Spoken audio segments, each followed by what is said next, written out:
Bonjour, je vais parler ici des tâches planifiées qu'on va créer directement en PowerShell. Drôle d'idée, mais vous allez voir que la raison est simple. Pour PowerShell, c'est simple.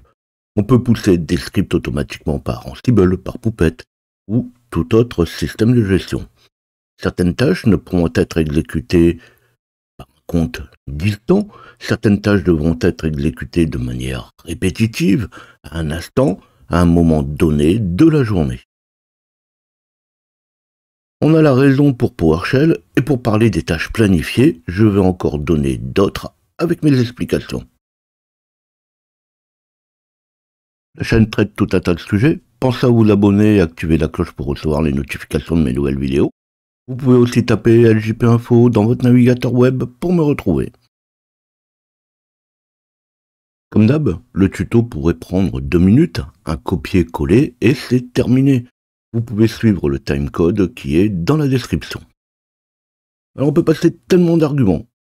Il peut y avoir tellement de raisons, il y a tellement de commandes associées. C'est certainement mieux de comprendre ce qu'on fait. Je n'en dis pas plus, mais peut-être qu'à force de le répéter, les bricoleurs du dimanche passeront peut-être plus de temps à comprendre.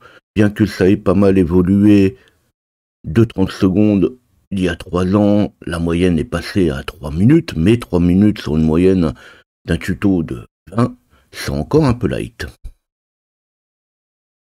Alors sinon on peut envisager, et c'est le cas aujourd'hui, de travailler sur un serveur core. Un 2019 serveur Hyper-V. C'est light, c'est gratuit, pas besoin de licence. On peut y installer des VM, la FOD Compatibility dont j'ai déjà parlé. On peut l'attaquer avec un WAC, avec un Windows Admin Center. Bref, on peut largement travailler dessus. J'en ai déjà parlé pour 2016 serveur HV, mais c'est pareil pour 2019. Dommage que pour 2022, il n'existe pas de version HV. Si 2016 est supporté jusqu'en janvier 2027, pour 2019, c'est encore suivi pour une date de fin de support étendue à janvier 2029. Probablement avec, bien sûr, une extension. Sauf si on est déjà en 2029, mais là la vidéo commence à dater, sinon à l'heure où je parle, il y a encore un peu de marge. Forcément, qui dit serveur core dit travail en ligne de commande. Alors on peut supposer que sur votre Hyper-V sont installées des machines virtuelles, quel que soit leur rôle. Serveur de DNS, serveur DHCP, serveur PX, Apache. Pour rester dans la notion, j'ai pas besoin de licence, puisqu'on peut tout avoir en Linux. Vu les serveurs fournis, après installation des mises à jour, ça peut être aussi une fois de temps en temps, pour application de patch pour les firmware, une fois de temps en temps, parce qu'une machine, ça ne lui fait pas de mal, on peut avoir besoin de la rebooter, et du coup, pas n'importe quand, peut-être la nuit, vers 3 heures du matin. Alors première solution, vous pouvez vous lever, venir au boulot et relancer les 10 000 serveurs de l'entreprise. Alors pas tous en même temps non plus, et pas tous le même jour. Sinon, on crée une tâche planifiée qui fera le reboot pour vous. Alors oui, c'est une excuse, c'est un exemple, mais tellement utile.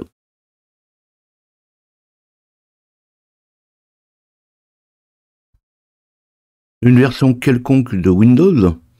Pour ma part, je suis connecté sur ma machine, un Windows 2019 serveur HV. Je donne pas plus d'explications, j'en ai déjà parlé maintes fois. Ici, ça sera plus facile par RDP. Comme ça, je vais utiliser, comme d'habitude, un petit fichier avec les commandes. Rien de compliqué, mais surtout, ça va être pour le gain de temps à ne pas tout taper. Comme c'est un 2019 que je garde pour mes différents essais, j'y ai aussi installé la faute de compatibilité. C'est celle pour 2019 qu'on avait installée en ligne dans le fichier ISO des sources. Alors je dis ça par rapport à mes explications sur la FOD sur 2022. Et là je rentre pas non plus dans les explications.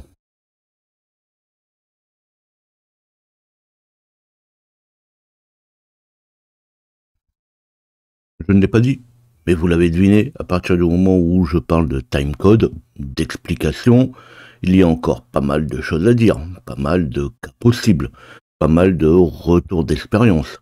Ça commence tout juste. Comme indiqué au début, ici l'idée va être de créer une tâche planifiée pour rebooter le serveur. Dans la réalité, on ajoute à la date actuelle une journée pour rebooter le lendemain et on set les heures à 3 et les minutes à 0 pour garder l'idée d'un reboot le lendemain à 3 heures. Alors ici, je vais compter la date de maintenant plus 2 minutes. Là, je joue sur l'emploi des variables, mais c'est surtout pour ne pas dire j'attends 3 heures demain matin.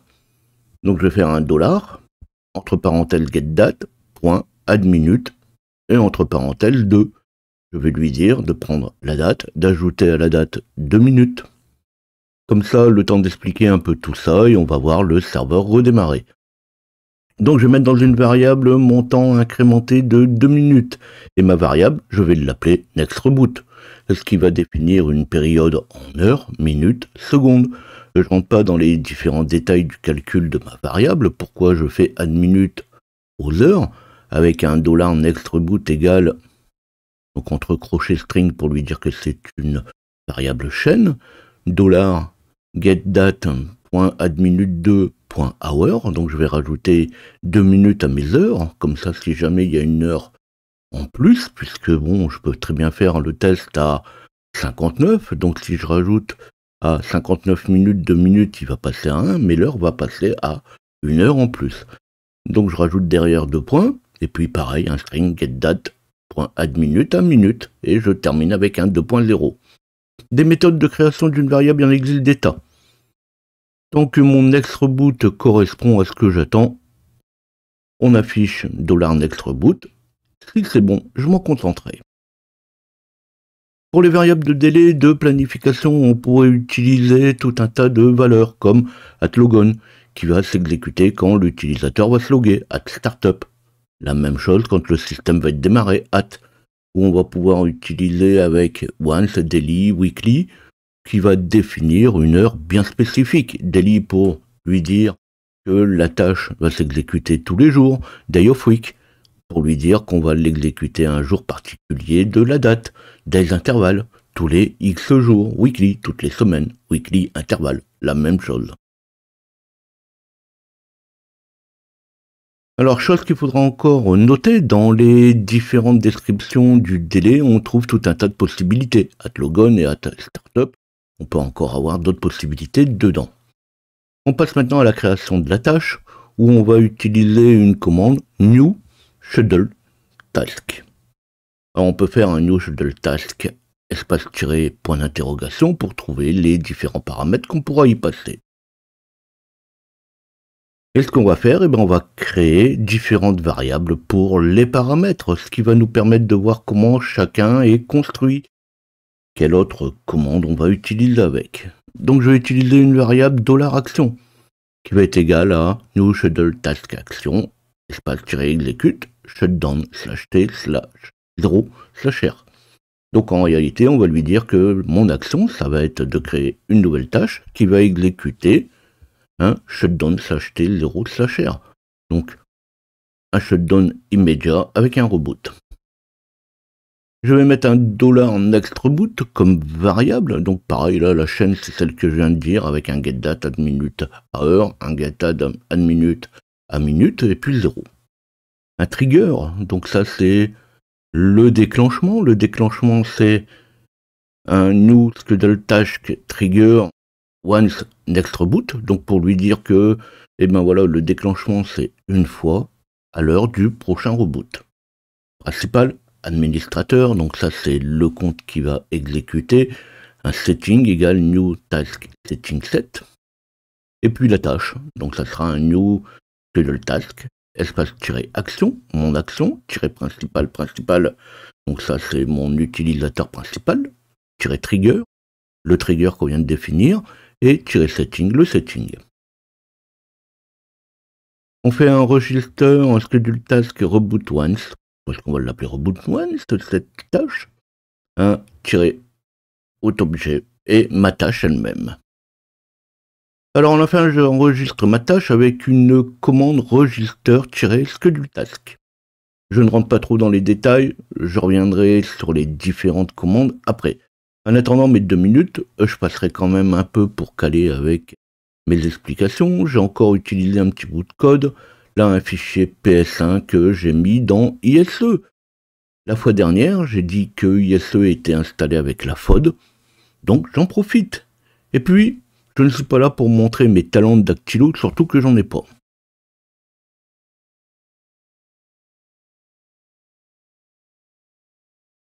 Et ça finit par rebooter.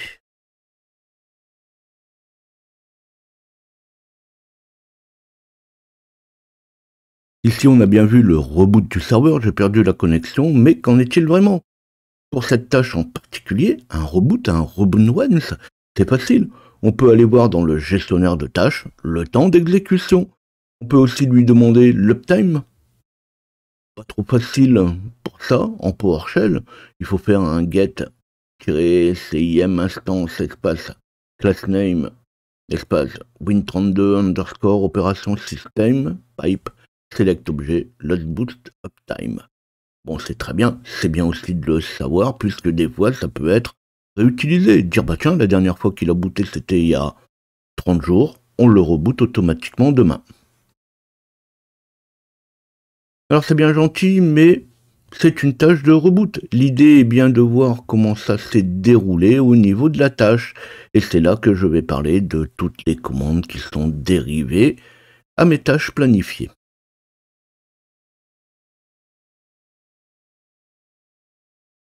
Si vous pensez qu'il n'y a qu'une seule commande pour gérer les tâches planifiées, vous vous trompez. En fait, il en existe 13 autres qui vont venir compléter tout ça. Alors parmi les 13 autres, on va trouver disable schedule task, enable schedule task, export, get, new schedule task action, new schedule task, setting set, schedule task principal, trigger, register, set, schedule task, start schedule task, stop, unregister schedule task. Alors c'est facile quand même à comprendre. Disable schedule task, ça va désactiver, ou enable schedule task va activer. On désactive ou on active une tâche planifiée. Je ne vais pas faire le tour de toutes les commandes. On démarre, on arrête. On a une tâche, c'est quand même pas trop compliqué à comprendre. Eh bien comme ça suffit pas, je vais en rajouter une. On avait get schedule task, eh bien on va faire un get schedule task info. Get schedule task retourne la liste de toutes les tâches. Alors bien sûr sur un serveur core il n'y en a pas beaucoup, mais essayez donc de faire ça sur votre système. Si on cherche reboot once, comme c'est la dernière créée et utilisée, elle va se retrouver en haut de la liste. Et là je vais avoir les informations sur les tâches planifiées si on lui passe un nom. Donc je vais faire un get schedule task info. Reboot once, get schedule task info demande toujours un paramètre, au moins le nom de la tâche demandée, sinon ça serait de toute façon ingérable. Et là on va savoir si elle a été exécutée, quand elle va s'exécuter, si elle est active, bref, on va avoir ces informations. Maintenant j'ai l'heure exacte où elle s'est exécutée.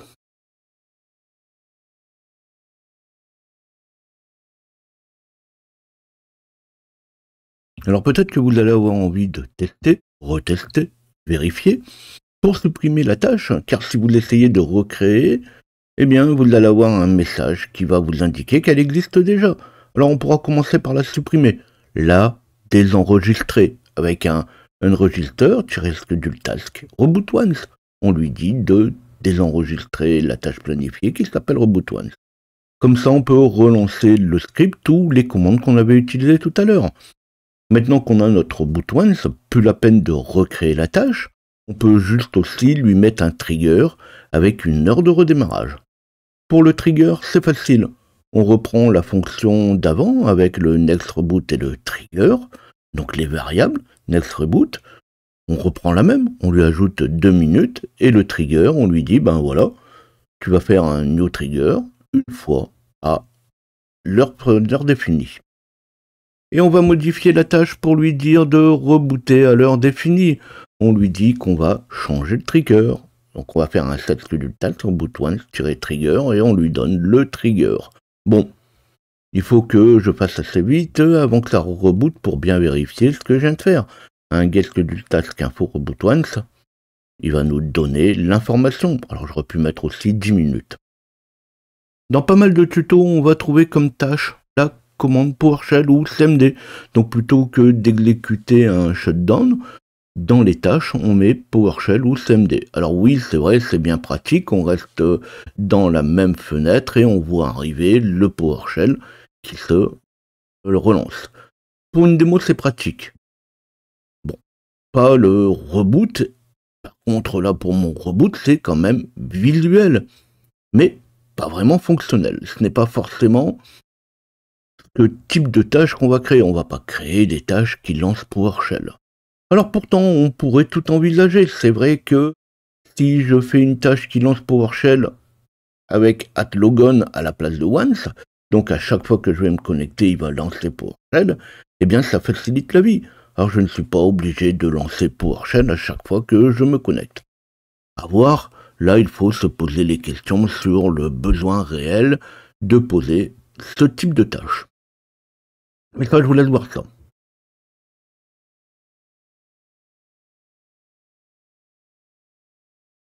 Alors merci quand même à Microsoft pour tous les documents qui sont mis en ligne. Je vais mettre l'info dans la description, mais sur learn.microsoft.com NUS PowerShell module schedule task new schedule task, et éventuellement pour Windows Server 2022, on va trouver toutes ces informations sur les tâches planifiées. Mais il faut dire que de plus en plus, on va trouver des informations sur le système, les commandes. Alors c'est normal, je dirais. Par contre, il faut quand même souvent un peu traduire le contenu de ces documents. Alors quand je dis traduire, c'est pas de l'anglais au français, mais traduire ce qui est indiqué. On se demande quand même si Microsoft ne fait pas parfois ces documents pour des super génies qui connaissent déjà toutes les commandes. Si on n'a que ces infos, donc les infos qu'on va retrouver dans ces documents, c'est pas toujours facile. Après, je dirais, toile, ça t'aidera. Il faudra faire des efforts en conséquence pour trouver le bon emploi. Après, quand on connaît, une fois qu'on connaît les commandes, c'est quand même simple. On se contente d'y chercher un paramètre, celui qui nous manquerait. Alors c'est vrai qu'on va chercher, et les quelques infos qu'on va retrouver dans ces documents, généralement, suffisent. Alors ça, c'est quand même quelque chose que j'utilise assez souvent. Certaines tâches ne peuvent pas être lancées en remote. Ça, j'en parlais au début. Elles doivent être lancées régulièrement, à des heures, des jours, où on peut avoir autre chose à faire, ou pour ne pas perturber le système. PowerShell, j'en parle souvent, on peut lui demander n'importe quoi, forcément, n'importe quand. Alors fini, si vous n'avez pas compris, je peux rien faire de plus pour vous. Si ça vous a plu, si vous voyez déjà toutes les applications que vous pouvez avoir en faire, eh bien tout simplement likez. Je n'ai peut-être pas pensé à tout, je n'ai pas pu tout dire non plus, il reste toujours une partie à faire soi-même. Vous allez alors peut-être tomber sur des points bloquants, avoir des questions. Ça peut être aussi des suggestions, des actions que vous faites différemment. Je ne prétends pas tout connaître non plus. Toutes les discussions sont donc ouvertes. L'espace sous la vidéo est fait pour. Et si je disais que de mon côté, ben oui, ça m'a donné d'autres idées pour encore d'autres tutos. Alors forcément, ben à bientôt.